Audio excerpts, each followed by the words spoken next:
O artigo 16, capítulo 2 do Estatuto da Criança e do Adolescente existe para garantir à juventude o direito à liberdade. Tal direito vai além de poder ir e vir e estar em lugares públicos e espaços comunitários. Este artigo assegura a liberdade de opinião, de expressão, de crença e de culto religioso, de brincar, praticar esporte e divertir-se, de participar da vida familiar e comunitária, da vida política, nas maneiras permitidas pela lei, e também o direito de buscar refúgio, auxílio e orientação.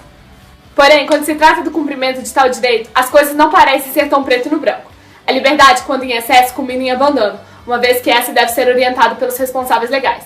Em contraponto, a deficiência da liberdade resulta na superproteção, impedindo a criança ou adolescente de tomar suas próprias decisões. Já o equilíbrio entre o excesso e a deficiência da liberdade é a responsabilidade. Considerando essas colocações, é essencial para a formação de todo indivíduo aprender a balancear liberdade e segurança. Tal aprendizado deve ser orientado por responsáveis, como consta no Estatuto da Criança e do Adolescente, pois a liberdade é um dom que se conquista e ninguém nasce conhecendo seus limites. Todavia, são muitos os casos nos quais a criança e o adolescente não podem contar com orientação, recebendo excesso de liberdade, mesmo sem saber como gerenciá-la. Nessas situações, esses vão focar em seus direitos, esquecendo que a cada um deles corresponde um dever. Por isso, os aspectos nos quais o direito à liberdade é dividido são muitas vezes confundidos com o impor sua vontade acima dos direitos dos outros. Para exemplificar, a neurologista Suzana Herculano disse: "Agradeço a minha mãe por ter sido meu cérebro enquanto o meu não estava pronto", referindo-se à necessidade do auxílio de um responsável no período de formação do ser. Afinal, uma criança ou adolescente precisa de orientação assim como um motorista precisa de marcações na estrada, pois limites dão segurança e estabelecem uma zona de conforto, na qual o menor sabe até onde ir sem maiores problemas. Depois da zona de conforto, cabe ao jovem medir a sua liberdade, por meio da responsabilidade adquirida graças aos limites. Com a falta de liberdade, atualmente os pais vivem um grande conflito com a juventude e até mesmo com as crianças, o que os leva a constante reflexão. Até que ponto devo deixar meus filhos livres?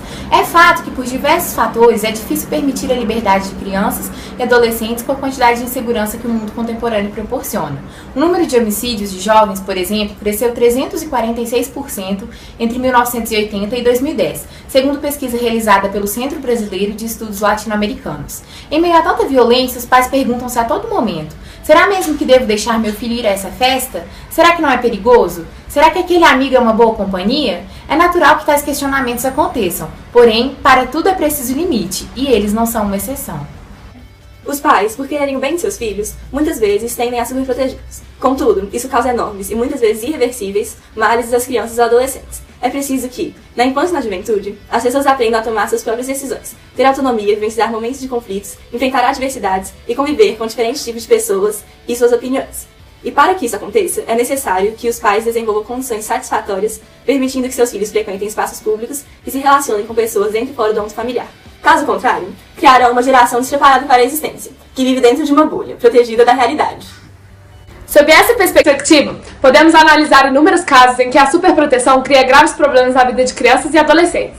Segundo a psicóloga Ada Mello, ela causa um aumento no número de filhos ansiosos, que pedem aprovação por cada tarefa que realizam, que têm medo de se machucar e que evitam fazer qualquer coisa sozinhos.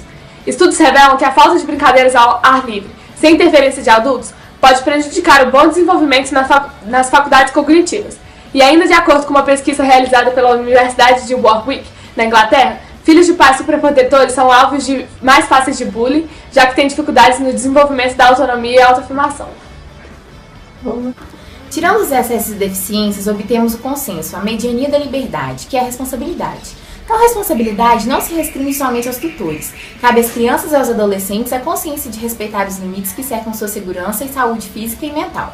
Prevendo que haja responsabilidade do guardião em dar limites e do jovem de respeitá-los, cabe então ao Estado assegurar que os menores tenham esse direito resguardado, garantindo espaços seguros e igualitários, meios de transporte adequados e suporte educacional para que esses tenham a oportunidade de se expressar devidamente. Quando o Estado falha, crianças e adolescentes são expostos a uma liberdade injusta, onde apenas os que têm oportunidade de obter tais condições por meios particulares podem usufruir do direito. São os casos de crianças e adolescentes que são barrados em shoppings e praças, os chamados rolezinhos. Jovens que têm que andar distâncias gigantescas, expostos a diversos perigos para chegar à escola, e não ter sequer mesas e cadeiras adequadas. Em suma, para que o direito à liberdade seja um privilégio de todos os jovens, faz-se necessária a integração de pais e responsáveis, crianças e adolescentes e o governo. Esses devem respeitar a lei, dando à criança a oportunidade de conhecer a si mesma através do contato com o mundo de forma saudável e digna, a fim de formar uma personalidade de caráter e consciência.